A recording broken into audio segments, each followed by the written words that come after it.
같이 인사하겠습니다. 자, 더 큰 일을 보시기를 바랍니다 하고 인사하겠습니다. 네, 오늘이 이렇게 비가 오고 또 별로 날씨가 좋지 않은 날인데 완주하는데 제일 고비가 되는 날이 아닌가 생각을 합니다. 그럼에도 불구하고 이 자리에 오신 여러분들을 주님의 이름으로 축복합니다. 네. 자, 오늘은 어떤 상황에서도 예배하라라는 말씀으로 같이 살펴보겠습니다. 이 요한계시록이 묵시인데 상징이고 또 이 요한계시록이 종말에 관한 일이라고 보통 얘기를 하죠.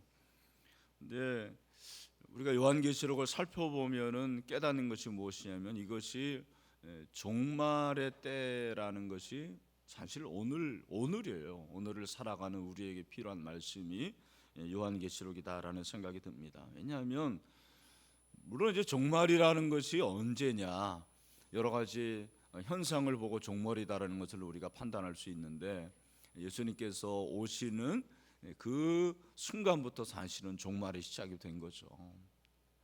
그러니까 지금 우리가 종말을 살아가는 것입니다.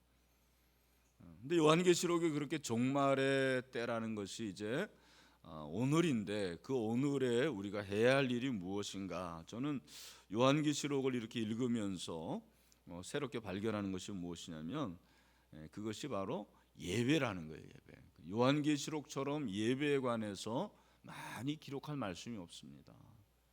그러니까 4장부터 본론인데 그 본론이 이미지로 가득 차고 상징이 가득 찬데 그 이미지가 다 예배에 관한 거예요. 하늘 보좌가 있고 거기에 성부 하나님이 앉아 계시고 오늘 보면 그 앞에 이제 유리바다 같은 그것이 이제 거룩한 성전을 상징을 하는 거죠. 그리고 보좌 앞에 그리고 주위에 네 생물이 있다고 그랬죠. 네 가지 생물. 그 생물이 바로 피조 세계의 대표예요. 그 피조 세계의 최고성을 나타내는 그런 네 생물이 나오고 있습니다. 네 생물이 어떤 생물입니까? 사자와 소와 사람과 독수리인데 이 네 가지 생물이 다 각 분야의 최고성을 나타내는 것입니다. 그래서 사자는 야생 동물의 최고죠. 야생 동물의 왕. 밀림의 왕이 누구예요? 사자. 그래서 사자는 뭘 나타냅니까? 용기를 나타내는 거죠. 용기. 그리고 소는 모든 가축 중에서 최고라고 볼 수가 있습니다. 가축을 하나님 앞에 드리는데 그 드리는 가축 중에 최고가 사실은 소예요. 소와 양과 염소와 비둘기를 드리는데 제물이 그 제물 중에서 최고로 비싼 게 뭐예요? 소죠. 소는 인내를 나타냅니다. 소처럼 그렇게 인내하고 잘 참는 그런 가축이 없는 거죠. 그리고 사람은 만물의 영장이죠. 만물의 영장이고 지혜가 최고입니다. 사람처럼 그렇게 지혜 있는 생물이 없는 거죠. 그리고 마지막으로 독수리가 나오는데 이 독수리는 새들의 왕, 새들 중에서 최고입니다. 독수리는 믿음을 말하는 거예요. 믿음의 부분에서 그렇게 최고라고 볼 수가 있습니다. 그러니까 네 가지 생물인데 왜 하나님께서 네 가지 생물을 보여주셨느냐? 피조물의 존재 목적이 창조주 하나님을 뭐하는 거예요? 예배하는 것이다. 그러니까 모든 피조물의 최고인 이 존재들이 하나님을 뭐하는 거예요? 예배하는 것입니다. 6절이잖아요. 우리 6절 여러분 성경을 한번 보시고 자막에도 나오는데 우리 같이 한번 6절을 읽어보도록 하겠습니다. 시작. 보좌 앞에 수정과 같은 유리바다가 있고 보좌 가운데와 보좌 주위에 네 생물이 있는데 앞뒤에 눈들이 가득하더라. 그래서 첫째 생물이 사자 같고 둘째 생물이 송아지 같고 셋째 생물은 얼굴이 사람 같고 넷째 생물이 날아가는 독수리 같다.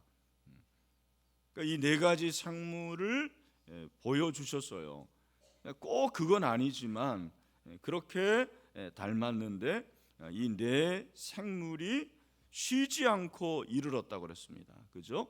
8절에 보니까 그들이 밤낮 쉬지 않고 이르기를 거룩하다 거룩하다 거룩하다. 거룩이 3번 나옵니다. 사실 거룩이 2번만 나와도 최고인데 그 최고의 최고죠. 완전한 완전수. 거룩하다 거룩하다 거룩하다. 주 하나님 곧 전능하신 이여 전에도 계셨고 이제도 계시고 장차 오실 이시라. 그렇게 하나님 앞에 예배를 하는 것입니다. 여러분, 결국 이 그림을 여러분들이 생각을 하시는 거예요. 하늘에 보좌가 있고 보좌에 성부가 있고 앞에 이제 유리 같은 바다가 있고 그리고 그 주위에 4가지 생물이 있고 그리고 이제 24장로들이 있고, 근데 이들이 다 한결같이 하는 게 뭐라고요? 하나님을 예배하는 것, 하나님을 예배하는 것입니다.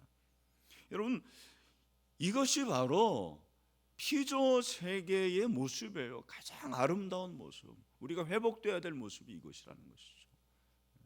각 분야의 최고의 존재들이 하나님을 예배하는 것이죠. 그래서 11절에 보면 우리 주 하나님이서 영광과 존귀와 권능을 받으시는 것이 합당하오니 주께서 만물을 지으신지라 만물이 주의 뜻대로 있었고 또 지으심을 받았나이다. 그 예배의 주제가 이거예요.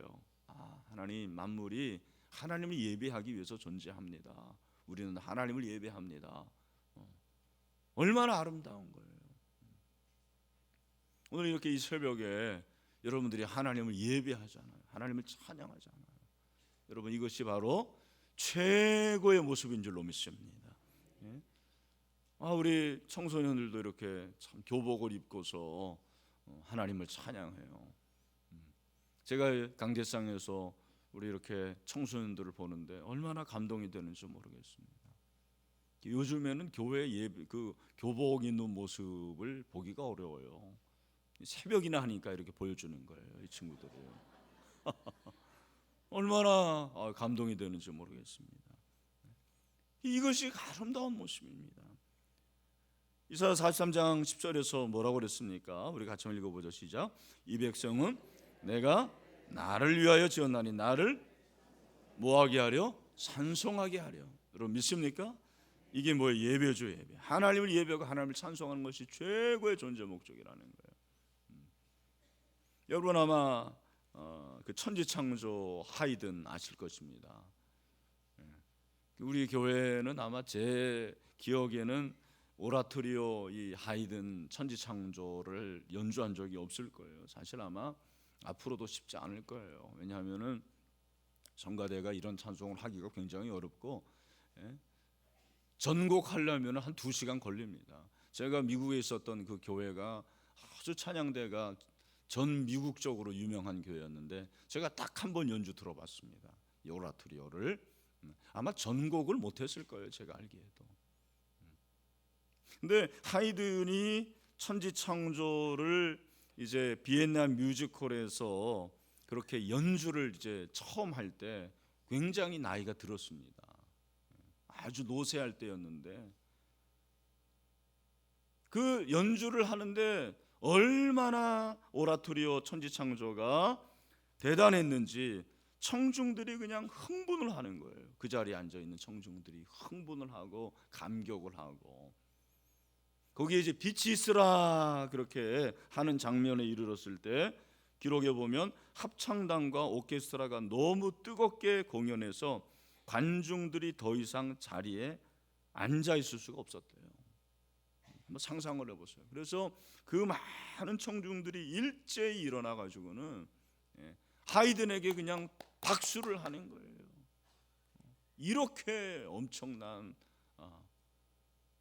찬송을 작곡을 했으니 당신이 정말 대단하다.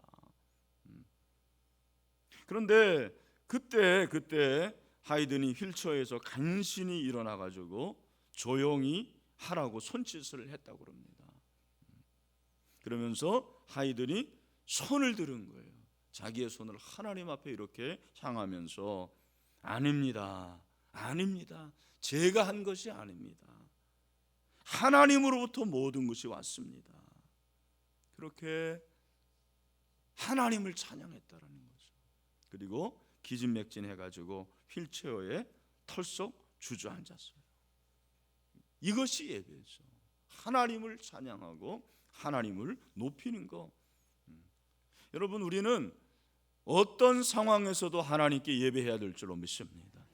오늘 이 말씀이 그거예요. 지금 로마 황제가 사실 세상의 왕이에요. 팍스 로마나의 주관자가 바로 로마 황제인데, 그 로마 황제에게 숭배하지 않으면 핍박당하고 그리고 고난당하고 죽는 거예요. 근데 그 가운데서 너희들이 해야 할 일이 뭐냐? 하나님을 예배하는 것이다. 하나님을 예배해야 된다라는 것을 말씀하고 있어요. 어떠한 상황에서도, 죽을 상황, 감옥에 들어갈 상황, 환난과 핍박 같은 데서도 하나님을 예배하라는 것입니다. 여러분, 우리는 예배를 선택으로 생각하잖아요. 오늘은 내가 예배를 드려야 되겠다. 오늘은 예배를 드리지 않아야 되겠다. 선택이라고 생각해요. 여러분, 예배는 선택이 아니에요. 전공 필수예요. 여러분, 전공 필수는 그거 안 하면, 그거 수업 듣지 않으면 졸업할 수가 없어요. 예배가 바로 전공 필수 같아요. 저는 그렇게 생각해요. 아니, 오늘은 내가 예배를 드려야 되겠다. 오늘은 내가 여행 가니까 안 드려야 되겠다. 그런 게 어디 있습니까? 여러분, 예배를 드려야 돼, 예배를. 저는 여행 갈 때도 무슨 요즘에 투어 그렇게 하는데 6박 7일 이상은 가능하면 안 가는 게 좋다고 생각해요. 그리고 할 수 없이 그런 여행 프로그램을 가더라도 꼭 예배를 드려야 돼요. 예배를 드려야 됩니다. 찾으면 다 있어요. 예배 드릴 수가 있습니다. 예배가 선택이 아니죠. 필수예요, 필수. 특별히 우리가 공예배와 삶의 예배로 나눌 수가 있는데, 공예배는 영과 진리로 예배하는 거예요. 영과. 우리 요한복음 4장 24절 말씀 다 같이 읽겠습니다. 시작. 하나님은 영이시니 예배하는 자가 영과 진리로 예배할 자. 여기 영은 성령이고 진리는 말씀이에요. 성령과 말씀으로 예배해라.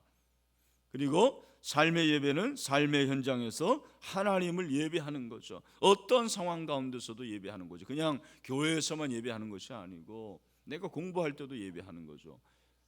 공부가 예배예요. 학생들은 공부가 예배고, 또 여러분들이 일하는 것은 생업이 여러분들의 예배입니다. 가정주부들은 살림이 예배입니다. 사업하시는 분들은 사업이 예배고, 저와 같이 이렇게 목회하는 사람들은 목회가 예배인 거죠. 그래서 나의 삶 자체가 예배인 것입니다.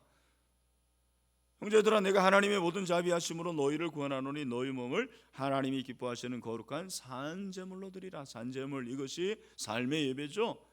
너희가 드릴 영적 예배라, 그렇게 말씀하고 있습니다.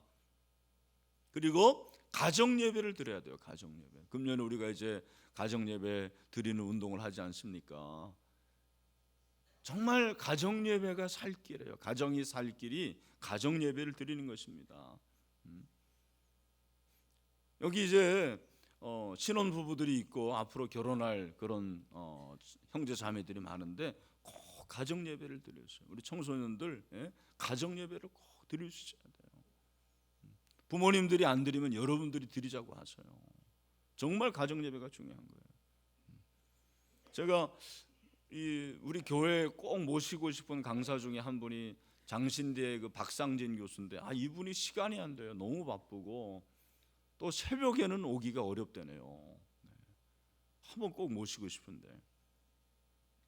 근데 제가 알고 보니까 이 박상진 교수가 고 성남제일교회 그 박용목 목사님의 아들이에요, 아들. 그 홍종기 목사님이 제 선배 목사님인데 거기 이제 담임 목사인데, 영파 박용목 목사가 아주 유명한, 우리 한국 교회에서는 아주 유명한 그야말로 영파 중에 하나였습니다, 이 목사님이. 근데 이 목사님이 6남 1녀 7남매를 뒀는데, 큰아들이 명지고등학교 박재천 목사님이고, 그리고 둘째 아들이 서울대학교 교수, 셋째가 하나여행사 사장이더라고요. 하나여행사, 하나투어 여러분 아시죠? 그 셋째가 그 아들이고, 그리고 넷째 아들이 포스코 파워 부장이고, 그 다음에 다섯째와 여섯째가 쌍둥이인데 한 사람이 제가 지금 말씀드린 장신대 박상진 교수고, 또한 쌍둥이가 우리 교회에서 가까운 샘 안양병원 박상은 원장. 대단하잖아요.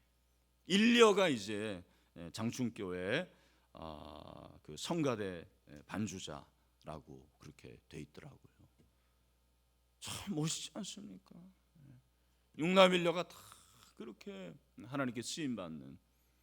근데 이 가족이 어떻게 이렇게 될 수가 있었느냐? 이 가족이 어릴 때부터 우리 가족만으로도 선교단 하나는 좋게 만들 수 있다, 그렇게 이제 목사님이 생각을 하고 7남매를 그렇게 키운 거예요. 지난번에 결혼예비학교 어떤 형제가 나는 축구단을 만들고 싶다 그렇게 얘기하던데, 너무 많은 것 같고 내가 볼 때는 감당이 안 됩니다. 그죠? 근데 이렇게 선교단을 만들고 명절이면은 그렇게 자녀들이 선교 여행을 진짜 떠난다고 합니다. 참 대단한 거죠. 근데 이 가정이 이렇게 될 수 있었던 가장 첫 번째가 뭐냐? 그 십계명, 가정의 십계명이 있는데 첫 번째 십계명이 바로 가정 예배를 꼭 드린다라는 거예요. 가정 예배를 드린다. 여러분, 매일 드리는 것은 저는 요구도 안 합니다. 어떻게 우리가 매일 예배를 드립니까? 제일 좋은 건데 그건 어려운 거. 이 현대 사회에서 가족이 다 모여서 식사하기도 어려운데 어떻게 매일 가정 예배를 드리겠습니까? 근데 제가 우리 신일교회 가정들에게 부탁드리고 싶은 것은 일주일에 한 번만이라도 꼭 가정 예배를 드리자라는 거예요. 아멘? 네. 좀 아멘을 하십시오. 일주일에 몇 번? 여러분 한 번은 할 수 있지 않겠습니까? 한 번 못해요? 하죠? 네. 하시기를 축원합니다. 그게 삶의 예배의 기본이에요, 기본. 가정 예배를 막 그렇게 들으면서 막 아빠가 화내고 그러겠습니까? 부부 싸움하고 그러겠습니까? 그러지 않겠죠. 삶의 예배로 하나님 앞에 영광을 올려드리는 것입니다. 그래서 이 네 가지 상물이 하나님 앞에 예배하고, 그리고 24장로들, 어제 얘기한 대로 신구약의 그 교회 대표들이에요. 그러니까 이것은 교회를 말하는 것입니다. 성도를 말하는 것인데, 그 성도들이 어떻게 하냐면 10절에 보니까 세세토록 살아계시는 이에게 경배하고 자기의 관을 보좌 앞에 어떻게 해요? 드린다고 그랬어요. 저는 이게 참 멋있어요. 드리는 거. 24장로의 예배는 존귀와 영광과 감사로 드리는 거예요. 드리는 거. 그러니까 성도들이 모였을 때 제일 먼저 최우선적으로 해야 될 게 뭐예요? 예배라는 거예요. 그러니까 24장로들이 신구약의 그 신구약의 대표라고 그랬잖아요. 그러니까 이번에 우리가 일꾼을 선거할 때도 어떤 사람이 최고냐? 제일 우선이 예배를 잘 드리는 사람이에요. 저는 늘 그래요. 일이 중요한 게 아니에요, 여러분. 어떤 사람은 일할 때는 막 힘이 펄펄 넘치는데 예배만 드리면 예배 자리에서 좋은 사람들, 그런 사람들이 장로 되면 안 돼요. 저는 그런 사람들이 권사 되면 안 돼요. 정말 어려움 당합니다, 교회는. 하나님이 어디 일하라고 그랬어요? 예배 드리라고 그랬지. 여러분 예배하시기를 축원합니다. 우리 여기 청소년들도 예배 잘 들어보세요. 공부는 좀 못해도 돼요.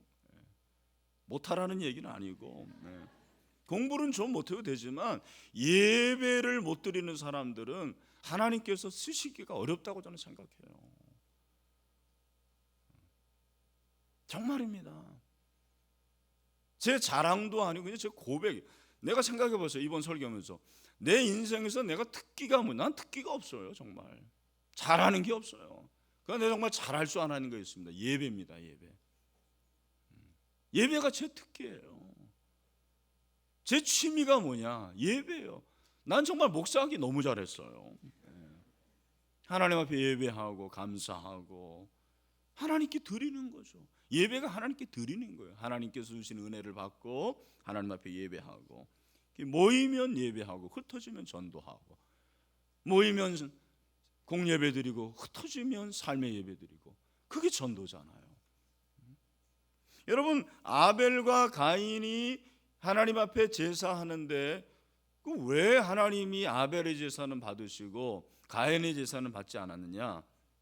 거기 보시면 알겠지만 아벨은 자기도 양의 첫 새끼와 그 기름으로 드렸더니 여호와께서 아벨과 그의 제물은 받으셨으나 가인과 그의 제물은 받지 아니하신지라. 가인이 몹시 분하여 안색이 변했다고 그랬어요. 제자반에서 어떤 자매가 물어보더라고요. 목사님, 왜 아벨은 제사를 하나님이 받으시고 가인은 받지 않았습니까?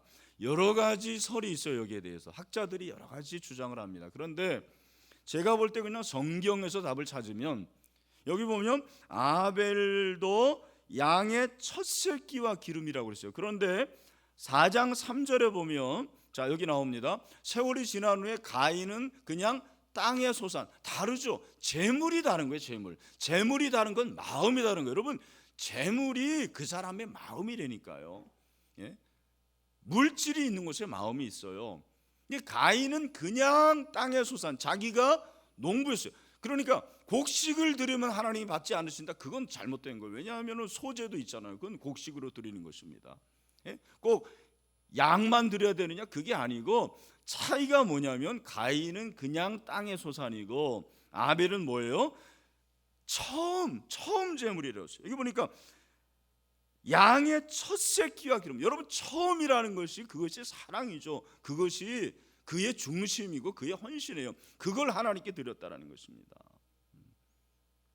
여러분, 이게 중요한 거예요. 내가 뭘 드리냐.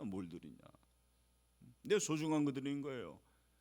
더 비싼 거 드리라는 말 하지 않습니다. 헌금을 더 많이 드리라는 얘기 하지 않습니다. 정말 귀한 거, 내가 소중한 것을 하나님께 드리는 것입니다. 그래서 여러분, 제가 꼭 부탁드리는 것은 시간과 물질과 마음을 드리는 거예요. 결국 하나님이 은혜를 주실 때 우리가 하나님께 드리는 게 뭐냐? 첫 번째 뭐다? 시간. 따라합시다. 시간. 두 번째 물질. 세 번째 마음. 첫 번째 뭐를 드린다고요? 시간을 드리고. 꼭 시간. 예배는 시간이 있어야 돼요. 그리고 하나님께 뭐를 드려야 돼요? 물질을 드려야 되는 거예요. 세 번째는 뭐예요? 우리의 마음을 드리는 것입니다. 그러니까 시간 드리는 것은 지각하지 말라라는 거예요. 꼭 지각하지 마세요. 절대로 지각하지 마세요.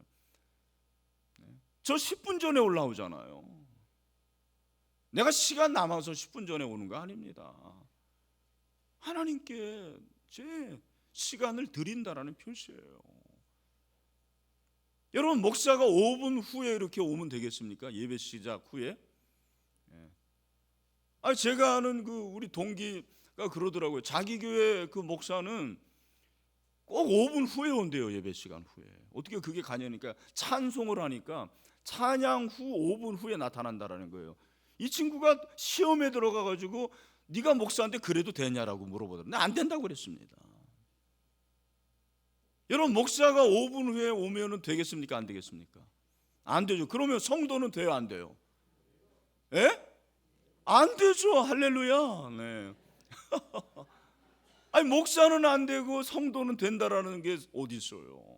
다 같이 예배자인데. 우리 청소년들 지각하지 마세요. 학교는 지각해도 예배는 지각하면 안 돼. 정말입니다. 근데 막 학교는 지각하면은 그냥 엄마가 너 큰일 났다 빨리 해라 해가지고 자가용으로 데려다 주면서 예배 지각은 신경도 안 써요. 제가 볼 때는 기본이 잘못됐어요. 그리고 물질을 드리는 건 물질. 여러분, 물질이 얼마나 귀한 거예요. 참. 제가 이번 주에 그 남전도 헌신예배 인도했잖아요.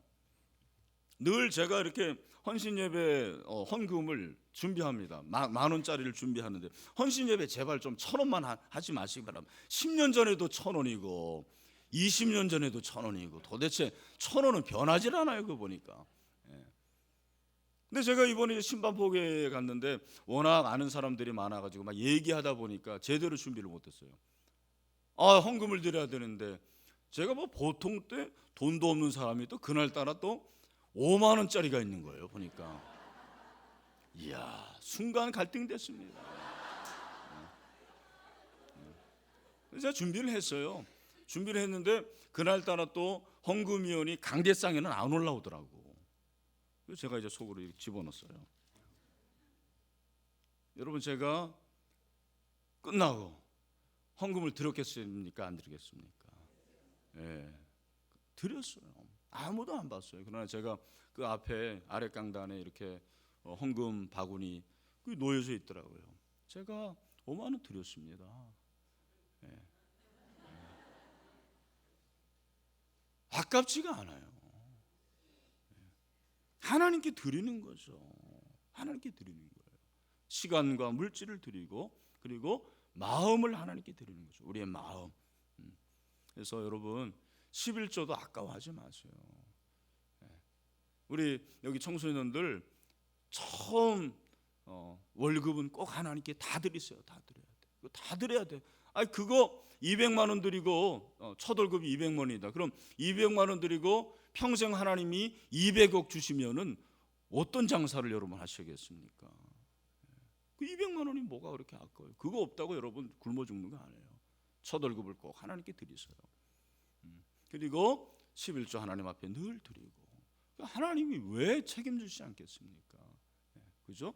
그리고 우리의 마음을 하나님 앞에 온전히 드리고, 예배를 하나님 받으시고, 요한계시록이 예배에 관한 거예요. 결국 이게 보니까 이 마지막 때 너희들 참 예배하기 어려워. 할 일도 많고 바쁘고 24시간 영업해야 되고 성수주일 못하고, 그리고 여행 가야 되고 가족 뭐 여러 가지 많아. 그러나 어떤 상황에서도 예배해라. 어떤 상황에서도 예배해라. 여러분, 이것이 우리의 사명인 줄로 믿습니다. 여러분이 은혜를 줄 줄로 믿습니다. 우리 다 같이 마지막 찬송합시다.